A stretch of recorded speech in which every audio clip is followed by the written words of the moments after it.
This is an old cheap office mini PC. With a volume of only around 1 liter, it's way too small for a normal gaming graphics card. In fact, it's even smaller than a typical game console, and honestly, it was never designed for gaming. There's barely even enough space inside for proper cooling to work effectively. But today, I'm gonna try turning it into a real gaming PC by somehow stuffing a gaming graphics card inside it. Yep, a real GPU, inside this tiny little thing. Sounds pretty crazy, right? Because modern mini PC have actually become a lot more powerful these days.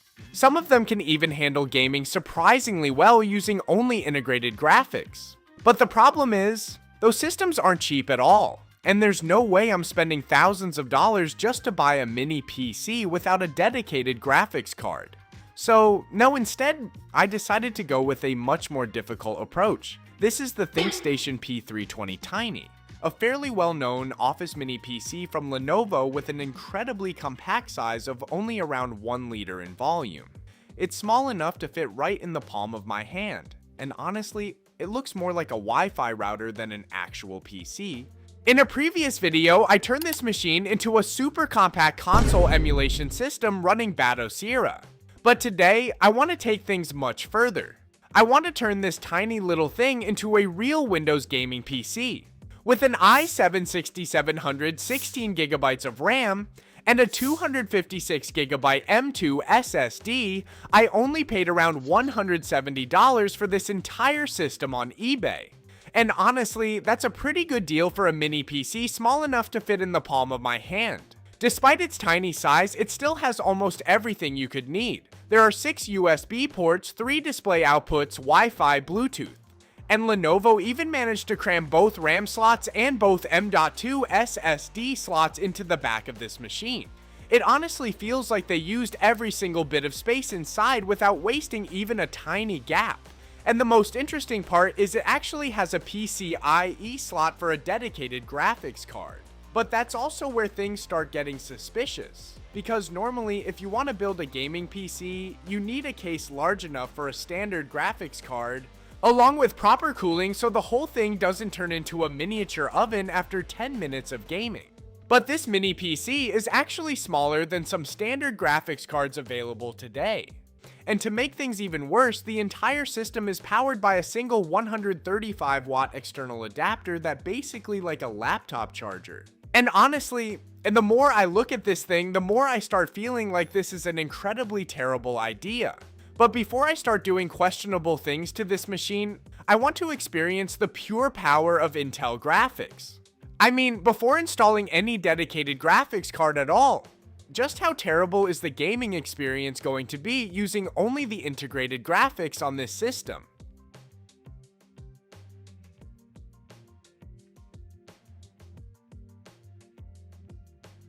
First up is Minecraft running the latest version 26.1.2. At 530p using the fancy preset, we're getting around 20 to 30 FPS with Intel HD graphics 530. Technically playable, but the experience is pretty rough. And honestly, I'm pretty sure nobody actually wants to play Minecraft at this frame rate. Next is Silksong. This game is fairly lightweight, and at 1080p we're getting around 80 to 90 FPS. The experience actually feels pretty decent here. For once, the integrated graphics managed to do its job. Then I jumped into CS2, and unsurprisingly, things immediately fell apart. Sitting in the lobby, we were getting a truly incredible 12 FPS. Somehow, the game still managed to load into a deathmatch match without crashing. Look at this. I'm literally trying to gunfight at 10 frames per second. Everything feels horribly delayed. Eventually though, it seemed like all the shaders had finally finished loading, and performance climbed to a little over 20 FPS. The stuttering became slightly less painful, but this was still an absolutely terrible experience for a fast-paced shooter. Anyway, this was really just a quick test. Obviously, we can't keep torturing an 11-year-old integrated GPU like this forever. It already tried its best. So, it's finally time for this tiny mini PC to evolve. There's still a small empty space inside meant for a dedicated graphics card. And just look at the size of it. The space in there is barely bigger than the palm of my hand. which means I'm going to need a single slot low profile GPU if I want anything to actually fit inside this thing. There are quite a few options that work for something like this, including the GT730, GT1030, and RX 550. Basically, these are the kinds of graphics cards that were practically made for tiny PCs like this. And most importantly, they don't consume much power. Even this little 135 watt power adapter can still handle them just fine. And in the end, I decided to go with the GT1032GB GDDR4. I only paid around 40 bucks for it on eBay. And honestly, the GT1030 is probably one of the most common GPUs ever made. It's cheap, power efficient, the drivers are stable, and these things almost never die. Even today, they're still being sold absolutely everywhere. In other words, if you've ever seen a suspiciously cheap gaming PC online, there's a pretty good chance it was running a GT1030 inside. Alright, now all I have to do is attach this GPU to the PCIe adapter and fit the whole thing inside this tiny little mini PC.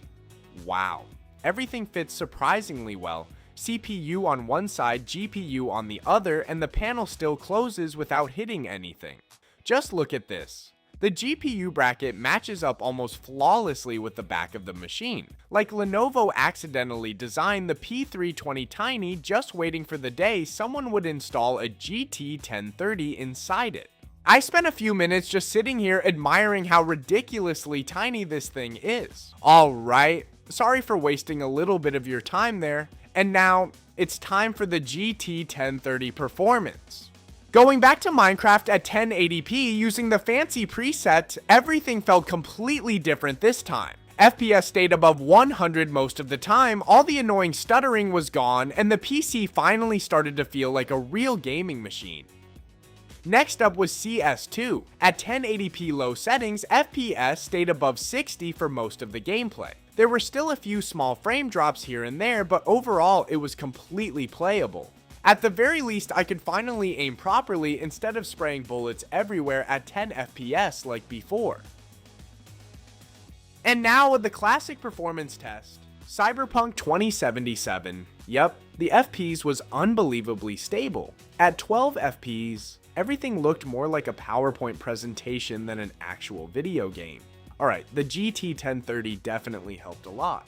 But at 12 FPS in Cyberpunk, this still couldn't really be called a proper gaming machine.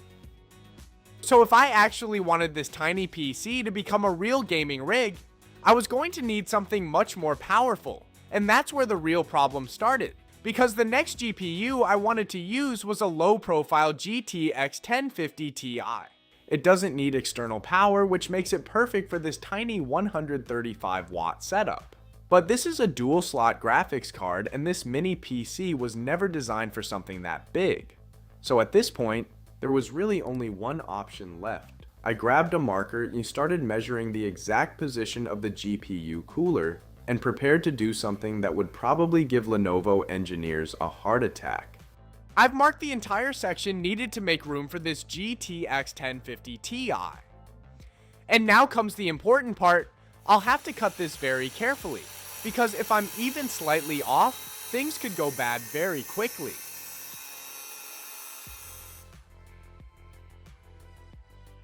Alright, that actually looks pretty good. I should probably smooth out these sharp edges first though.